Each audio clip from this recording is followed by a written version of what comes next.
Bright Horizons parenting podcast just for ages 0 to 8.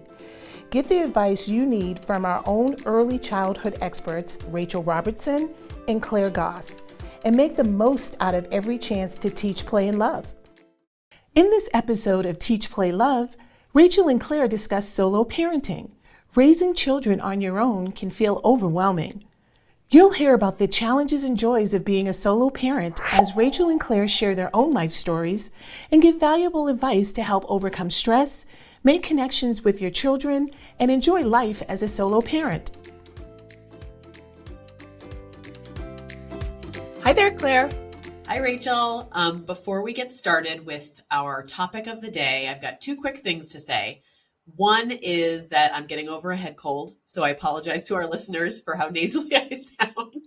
Can't be helped. I get a cold every single spring. This is just where I'm at. You sound pretty good to me. Okay, great. The second thing is that I'm really excited because we get to announce on this episode that we have set up a Teach, Play, Love phone number and email address so that our listeners can have the opportunity to call in and leave us a voicemail or send us an email message with whatever you'd like to tell us. We would love your feedback. We would love to hear your ideas for future topics. We would love to field any concerns or challenges or questions or curiosities you have about parenting young kids. And we're really excited about it. We just felt like we wanted to do a little more interaction with our audience. So yeah, I'm so excited. We're giving people a reason to use their telephone for a phone call.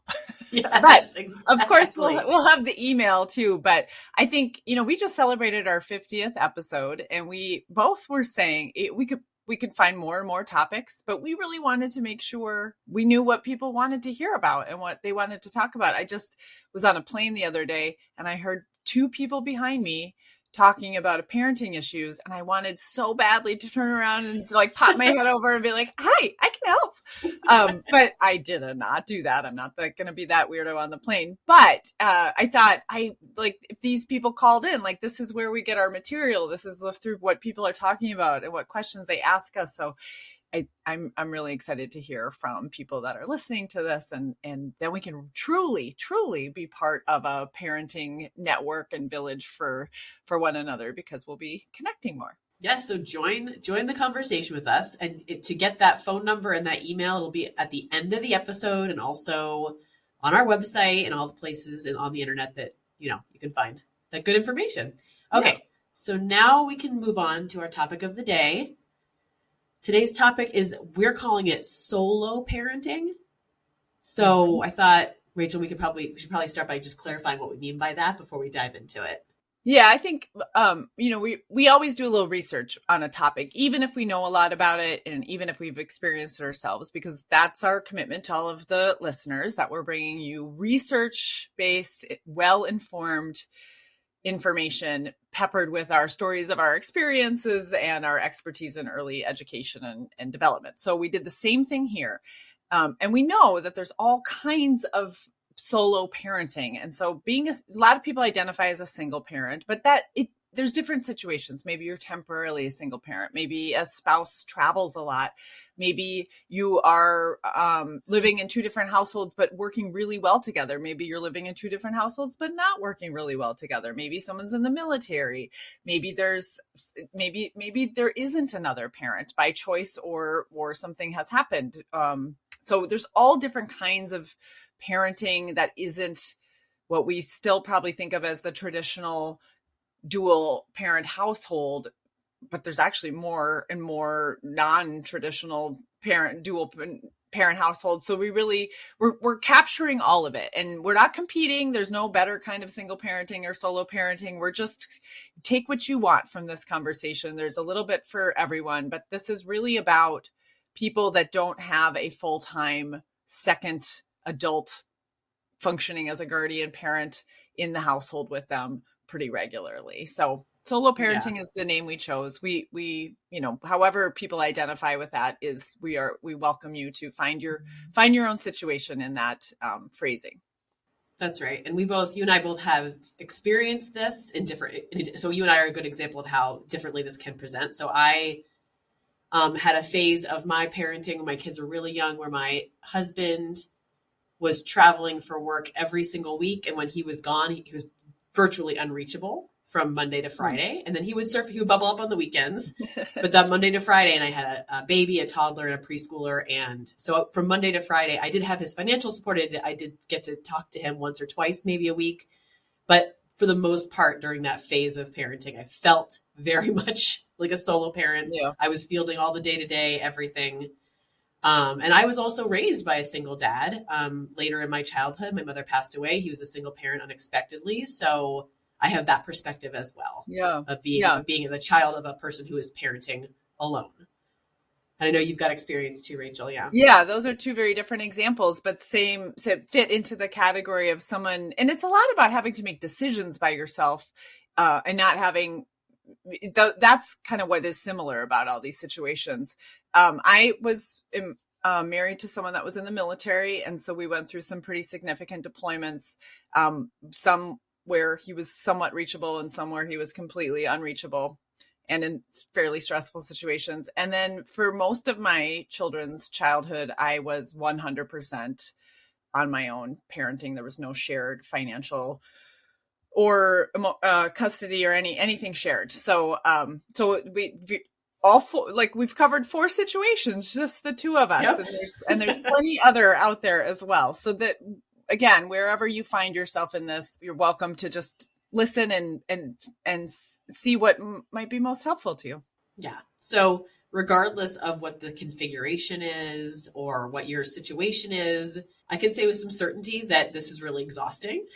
Yeah. And it's very challenging. And I think, all parents everywhere, regardless of the family structure, it's a challenging job to have. It's a joyful job and it's a challenging job. But being a solo parent of any type of circumstance is an extra layer of stress. But there's some really good news here, and we can say this with some authority, not just based on our personal experiences, but also what we know about the science of child development and brain development, which is that kids have really, really wonderful outcomes when they are exposed to parents who are warm and responsive and loving and also set good boundaries and do good teaching, regardless of how many of those parents they have. Right. And it doesn't even have to be a biological blood related parent, right? We know this from so many different family structures. So it's not about you have exactly two parents who are around 100% of the time and they are both equally invested emotionally and financially. That's not how it works. That's not real life.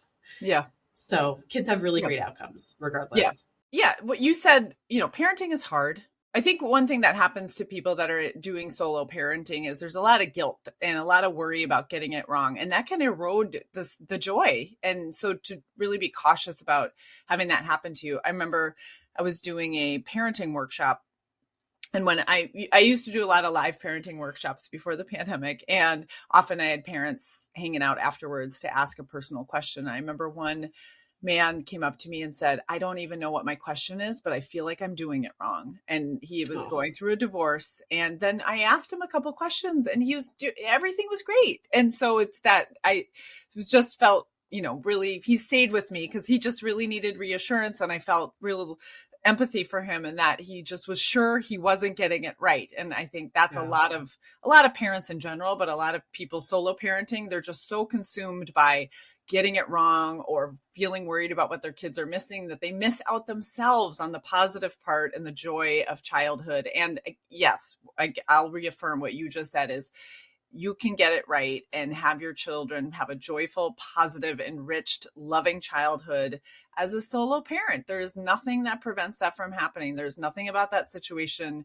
that is that makes it a guarantee that your kids won't have a good outcome or a good childhood. That's right. So if you're having any feelings about what we just said, like you're still feeling, even after our reassurance just now, that you're still not getting it right as a solo parent, we can recommend a few things to think about. And this is advice for all parents everywhere. Right. Yeah. So, we'll go ahead and talk to just our solo parents for today. There are some things that you can consider. And my number one tip is to focus on relationships. And I know, Rachel, you've got a lot of good strategies about that. Yeah, I mean, one of the things we talk about in our programs in our early care and education centers is this idea of prime times. And this is a term coined by our previous senior vice president of education, but it just works for everything. It is to think about those moments of one-on-one time with your child. Usually it's during some sort of caretaking or transition. It's helping kids get ready for school or packing lunches or mealtime, or maybe it's driving them in the car when they're a little bit older, or whatever it might be. Use those times. Don't have those be throwaway times. Turn those into good moments. I had my teenagers like to be on their phones when they were in the car with me. And I would say, just, this is our time. I'm going to need you to put that aside. There was plenty of eye rolls, but that was a prime time for us. And that happens a lot when when they're younger too.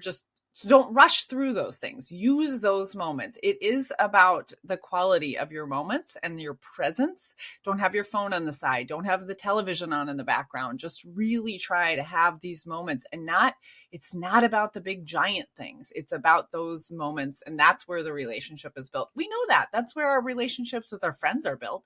It's right. The same with our children. Yeah, one of my favorite prime times for those of you who've got the really littles was always a diaper change, which, I went, so sometimes you're just on autopilot, right? Sometimes you are trying to multitask and you're thinking about, I'm going to respond to this email, and then I got to text grandma back, and then while you're changing the diaper, but it's such an easy grab. Yes. To just take that 2 minutes and make some eye contact, be silly, sing a song, ask them some questions. It doesn't matter if they're not talking back yet. You can just look at them in the face and say, guess what I'm doing now? I'm getting out the new diaper. Right. Okay. Right. This diaper has a bumblebee on it, whatever. You just tell them what you're doing. Make eye contact, use that like loving voice, and they will hone in on it. They will lock eyes with you. That's a prime time. Yeah. It's just part of it. You're already doing it. Yeah. And that's how you're building that relationship with your child. And it is really important to put the technology, the devices, the things that can distract you away. And it's an easier time to do it because it's just a few minutes. It's 10 minutes. It's 15 minutes. I mean, obviously you shouldn't be doing that in the car while you're driving anyway, but all those other times, if those are the times that you can set that aside and really disconnect, try not to think about work, try not to think about the 50 things you have to do later that day, and try not to spend time on, if I only had another person, I could blah, blah, blah, blah, blah, do this, and this. Just be in that moment. And that truly is what matters the most. If you have more than one child, really thinking about how you can spend one-on-one time with each one once in a while, even if it's just once a month, can be really important, because kids really want to feel important and know that they matter to you. And in something small, I did a lot of things when I look back. I don't even think this was intentional, but I did a lot of things. I made a big deal out of small things and made the rituals and special things no cost. But like we would just have, one idea someone gave me actually when I was a military spouse is to just draw a 1 hour circle around the city you live and let the kids help choose where you wanted to go for the day and what kind of adventure you'd have, and research it. And we went to some places that really didn't have much to do, but we'd be like, this is the first post office in this city. Make a big deal about it and make it exciting. You don't have to do anything special. That's right. or, you don't have to spend a lot of money on it, and just try to have fun, give them something to do, make a moment out of something that might not otherwise be a moment. And that's, it doesn't have to be for a long time, but giving kids one-on-one when you can they value that quite a bit. Yeah. And the one-on-one time is really challenging when you're solo parenting, but I want to highlight something you said. It's the quality, not the quantity. So most young children most of them don't have a super long attention span to play a certain game or do a certain task, but they will remember that you put your phone down and did something with them. So you can say, like, I'd like to play with you. What do you want to play? Mm-hmm. And their eyes will light up. They'll get so excited. They'll pick something to do with you, blocks or cars or dolls or whatever it is. They're not, you might feel like, oh my gosh, I don't have time to do this. Realistically, they're not going to want to play with the blocks for 45 minutes. They're probably going to play with the blocks for about 5 or 10 minutes before their attention wanders to something else. And you've done it. Then you've done the thing. You've played with them for 5 or 10 minutes. You let them lead the play. You tuned in to what they were interested in. You talked about it. You narrated it a little bit. And then they kind of drift away to the next thing. And you can go back to doing the dishes or returning that email that you have to do. Yeah, exactly. So my children are currently 24 and almost 20. And I actually asked one of them last night about the older one. I asked her, what do you remember? Because most of her life I was full-time single parenting, solo parenting. And she said, I don't even remember the big things. I know we did big things, but I don't remember the big things. I just know that you were always there. And wasn't that so, I'm like, oh, you can tell me the bad things too. But she's like, I don't have bad things to tell you, which was very lovely. I'm sure there's some, but I guess she doesn't remember. So they weren't that bad. And I traveled a lot I was very engaged in a career and supporting my kids on my own. And so I traveled for work, and my mother helped me quite a bit. Both my parents helped me quite a bit. And so I had a network, and, but so I was gone, and she said, it's hard for me to remember you being gone because I just know that you were always available if I was there. So that was lovely to hear, but it just reinforces what we're saying is it's not about these big moments that you have. And that's something to think about a lot in solo parenting, is that to get yourself out of the guilt, we've already talked about that, but also to get yourself out of the competition, because that might be a situation you're in or you're feeling. You even see maybe a family, friends are going on these lavish vacations, and you can't do it, or you don't have a positive relationship with a children's other parent, maybe something like that, and so you feel competitive. But just try to take yourself out of that, because it isn't this flashy stuff that makes the difference for the children and for long term. And so there's no reason to spend your time on that, what they want. And then you get consumed by that, and you can't be there for their feelings, because they have some feelings about this situation. Yeah. Just like they'd have feelings about a different situation. And so if you're consumed by your feelings about it, you can't give them the space they need for their feelings about it. So that's really important too, is to give them a lot of permission to have feelings, to say, this stinks. I hate going back and forth to houses. I wish I had another parent. Let them have those feelings. That's right. Without you feeling responsible to fix it all or being consumed by guilt over those feelings. Yeah, that's absolutely right. They need, and giving them that vocabulary when we're talking about that under 7 or 8 year old crew, they're still learning all the words for everything in the entire world. Mm-hmm. So let them giving them permission to have those feelings and helping them label those feelings will turn into a really wonderful, rich relationship with your middle-aged child, your high schooler, your young adult child, that they can feel like they can always come to you and express those feelings to you. And I just love what your daughter said to you, Rachel. That's so sweet. I know, it was very sweet. It was a nice gift to get last night. I wasn't necessarily expecting it, but the other thing is that it's hard. If they weren't saying something challenging to you about this situation, they'd be saying something challenging to you about a different situation. Going back and forth, if that's a situation they're in, to houses can be challenging. It'd be challenging for me as an adult to be doing that. So thinking about, putting yourself in their shoes, instead of, a lot of times a parent will think, like, we're trying to make it easy. I want this to be good for you, and feel so worried about that. But just think, it is hard to go back and forth to houses. So what can you do to try to have consistent routines and rituals that they can expect? And you may or may not be able to do that with a co-parent if you have a co-parent, but you can do it yourself. Yeah. So you can have a consistency. You can make sure you have duplicates of things. You can make sure things are really easy and predictable for them. You can make sure that they know what to expect, and they have a sense of control over their own environment when they're with you, whether they're with you full time or whether they're with you part time.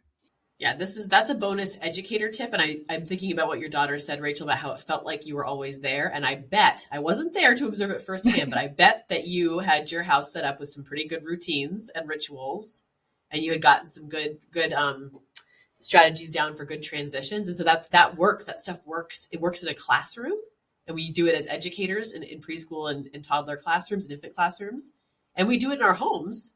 And that's what makes kids feel safe. It makes them feel loved when they have that predictability. And that actually, it's counterintuitive, but having that kind of routine and rituals in place, it feels like it's not flexible, but actually allows for more flexibility, because when you have those routines in place, kids feel safe and loved. And then you can have the random day where you're traveling, or the random day where someone's sick, or whatever happens. You just get right back to your routine. Yeah. And that really helps. She did say one thing I did a lot when they were younger, and now there's all sorts of technology to help with this, but this was pre-FaceTime or Teams or Zoom or any of that stuff, is that we would go to the library and pick out books, and we get double copies of the books, and I would take one on a trip with me. So we would, whether I was with them or not, we would read every night. So that is a good example of a ritual routine. And she does remember that. So that was worth all the effort of me sitting in the hallway in hotels and reading books and making voices. And, so she remembers it, but I was able to keep that going no matter where I was with her, so they could count on that. And I think those things, like you're saying, those kinds of things allow for more freedom for us too. If you think of if you had a job where every single day you had no idea what you were going to do, you didn't know the schedule, you didn't know when you had to show up, you didn't know who you were going to work with. It's so challenging. You can't feel successful. You feel out of control. So the more you can give that routine and ritual and predictability to children, the better it is for them. Then they feel safe, and then they can express different kinds of emotions, and then they can explore and learn and grow and develop and have honest conversations with you about what is hard and what isn't hard and what they love and what they don't love. And that's just feeling safe with you psychologically and of course physically is the most important thing you can do for them. Yeah. And if you want some more tips on routines and transitions, go back and listen to episodes 49 and 50 of Teach, Play, Love, because Rachel and I have some more detailed advice about that. Okay. So we've talked about the kids, how to help the kids feel good and loved and safe when you're solo parenting. What about you, Rachel? What about the parents in this equation? Yeah. Your feelings matter too. What are we doing for you? Yeah. And it can be challenging. I mean, if you don't get much of a break or you're feeling consumed by things, and I certainly was. I am not going to pretend that I didn't have a lot of hard feelings during these years. I want one thing, I'm wearing a necklace today, very specifically. I haven't worn it for a long time, but I went to go look for it because we had a moment where my children were falling apart because I hadn't planned ahead for Mother's Day, and they were so stressed because they couldn't buy something for me because I was the only person with them that day.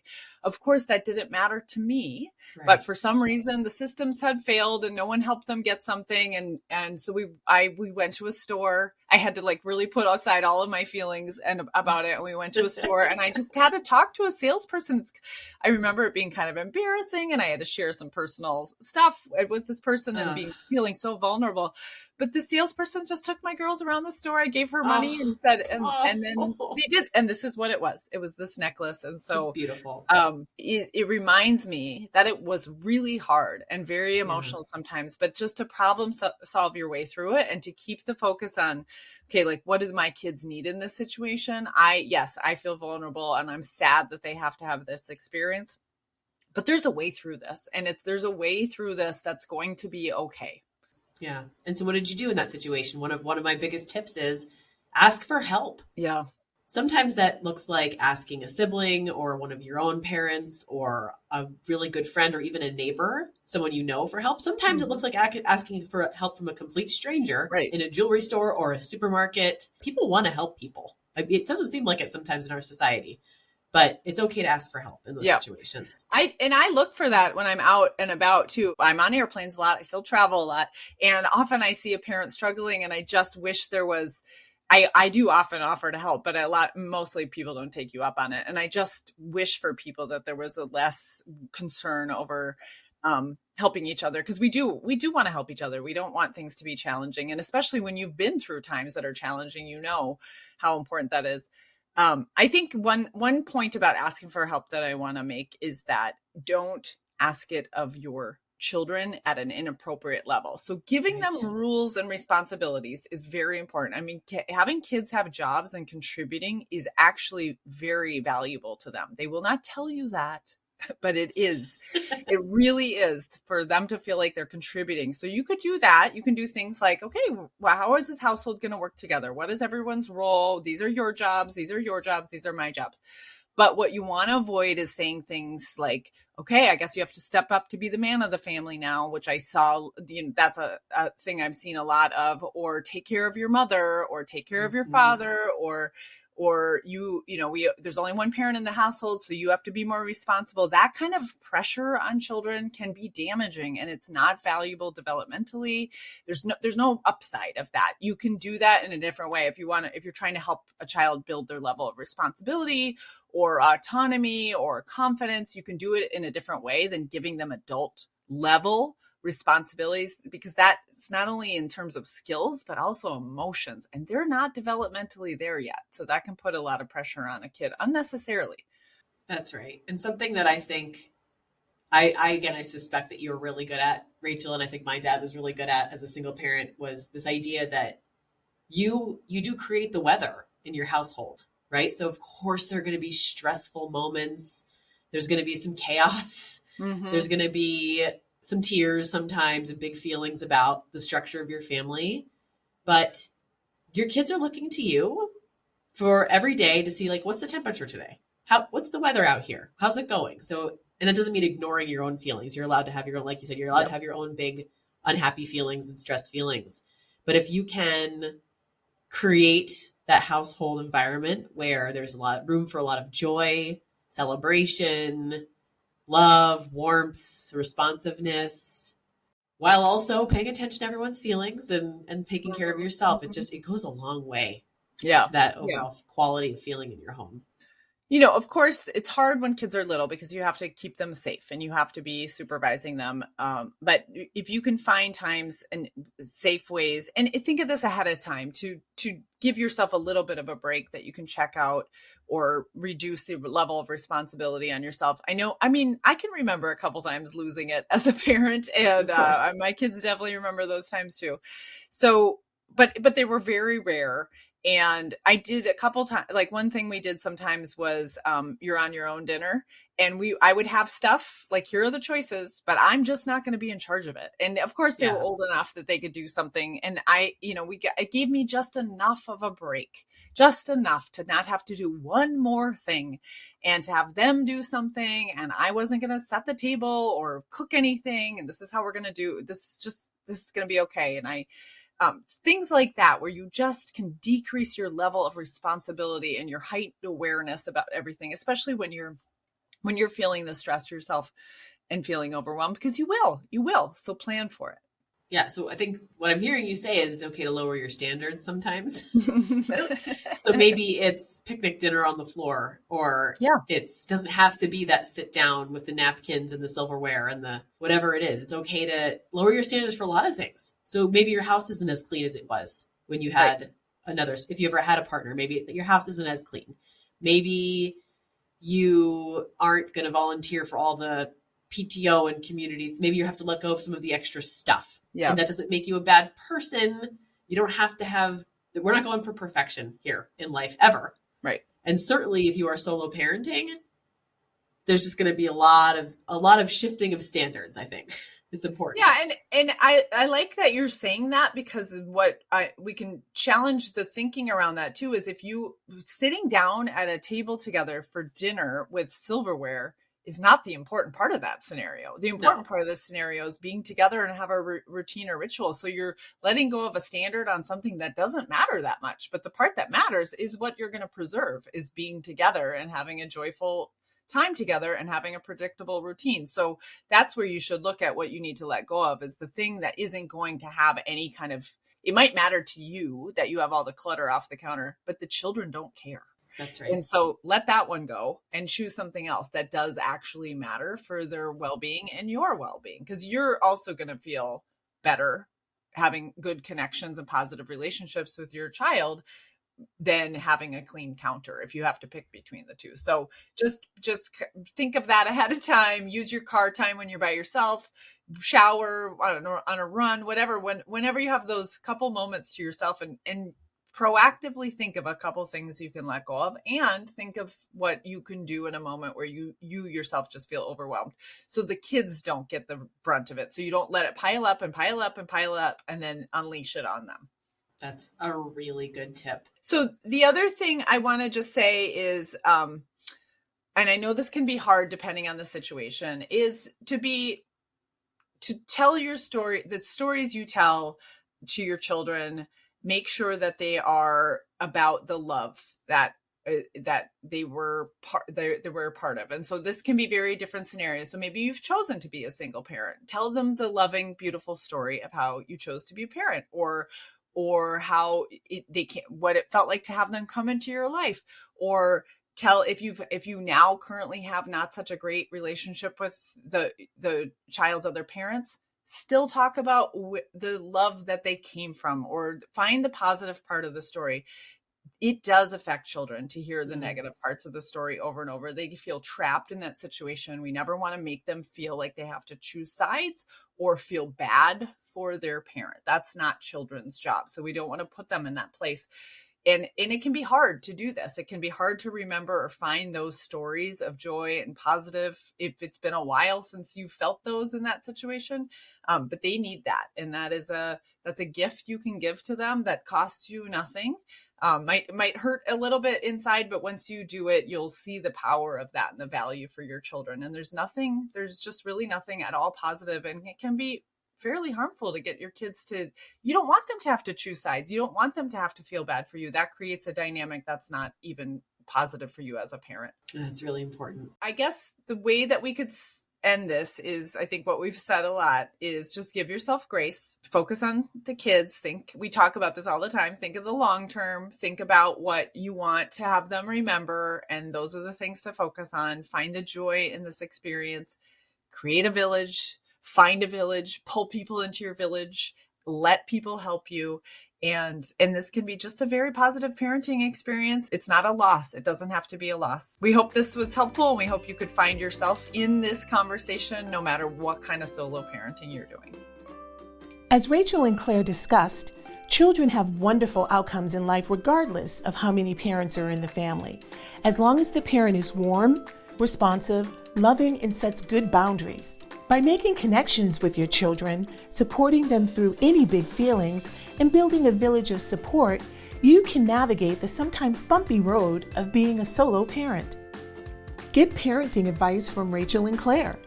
You can leave them a voicemail by calling 617-673-8881, and your question may be answered in a future episode of Teach, Play, Love. You can also send them an email at teach.playlove@brighthorizons.com.